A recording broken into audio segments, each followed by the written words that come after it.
Salut et bienvenue dans Ça tourne pas rond, le podcast qui répond chaque semaine aux questions que vous vous posez. Quelles que soient vos interrogations dans votre rapport aux autres, au monde ou à vous-même, vous les partagez avec nous et Mardi Noir, psychologue et psychanalyste, va tenter d'y répondre. Salut Mardi Noir. Salut Christophe.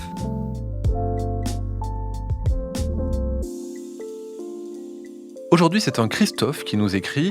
Il est en psychanalyse depuis 1 an et demi, mais il arrive qu'il ne se souvienne pas de ce qu'il raconte en séance. Et pour lui, il a un problème. Problème, c'est le mot qu'il emploie dans son mail. Alors, il nous explique que prendre des notes à chaque sortie de rendez-vous, mais parfois, il lui suffit d'à peine 10 minutes pour que la séance soit effacée de sa mémoire. Il aimerait savoir d'où cela peut provenir. Est-ce que vous avez une réponse à lui apporter, cher Mardi ? Eh bien Christophe, cet autre Christophe, pose une super question. J'ai presque envie de lui demander s'il ne gomme pas lui-même ce qu'il a écrit. En fait, même parfois, on écrit un truc pour s'en souvenir et en le relisant, on n'a aucune idée de pourquoi on a écrit ça, comme si sur le coup, c'était l'épiphanie, l'idée du siècle. Il faut absolument se le rappeler, puis en fait, non. Cette question est aussi parfaite parce qu'elle rejoint celle d'un autre lecteur-auditeur, Louis, qui récemment m'a écrit et me demande d'expliquer pourquoi Lacan désigne l'ignorance comme une passion. Et je vais commencer cash parce que ça y est, on est des pros, on n'a plus peur, on y va, avec un extrait d'un article d'Alain Vanier, psychanalyste qui cite lui-même Lacan. Et donc Lacan dit ceci. Si le sujet s'engage dans la recherche de la vérité comme telle, c'est parce qu'il se situe dans la dimension de l'ignorance, peu importe qu'il le sache ou pas. C'est l'un des éléments de ce que les analystes appellent ouverture au transfert.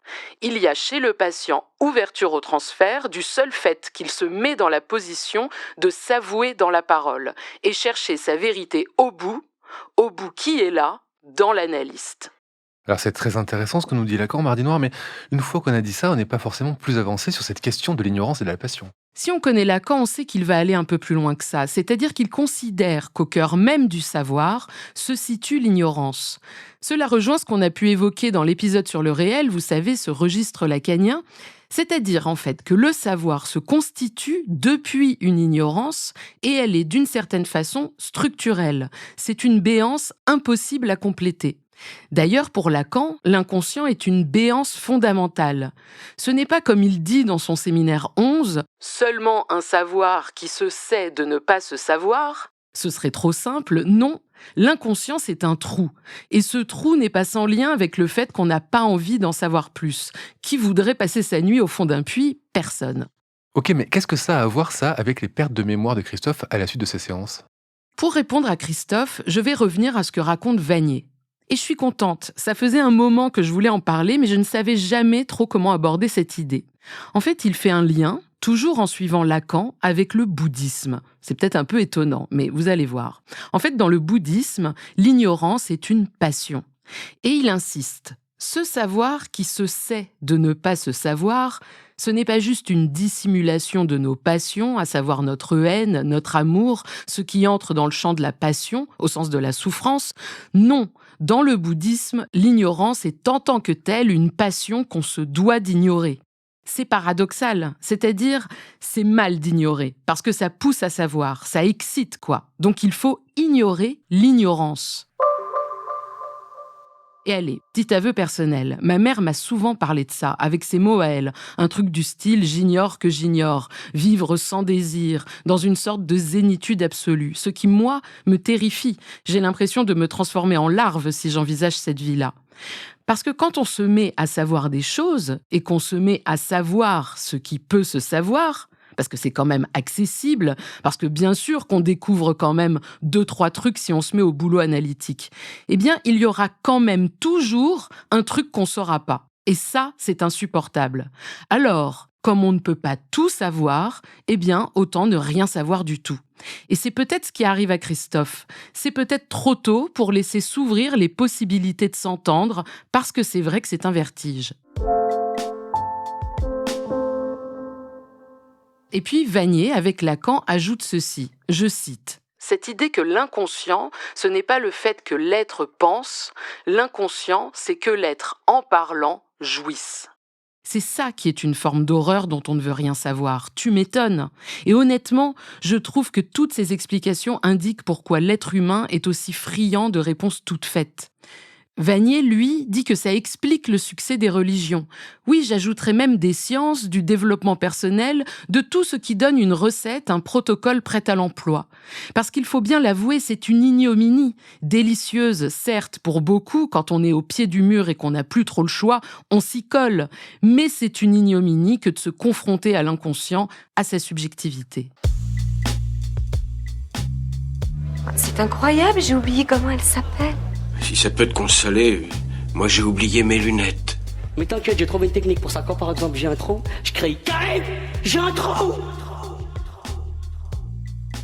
C'est vrai, vous nous l'avez souvent dit, la psychanalyse c'est tout sauf une réponse toute faite, c'est presque un parcours initiatique. Mais un patient qui oublie une séance ou des séances, est-ce que ça peut signifier quelque chose ?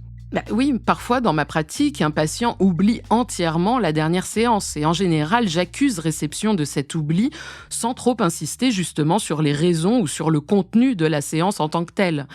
La dernière fois que c'est arrivé, l'oubli faisait écho en tout point à la raison de la venue initiale du patient. Tout dans cette séance résonnait avec la demande de départ. Cet oubli marque que c'est un peu tôt pour s'y confronter et je fais largement confiance au travail de l'inconscient pour savoir que ça reviendra d'une manière ou d'une autre.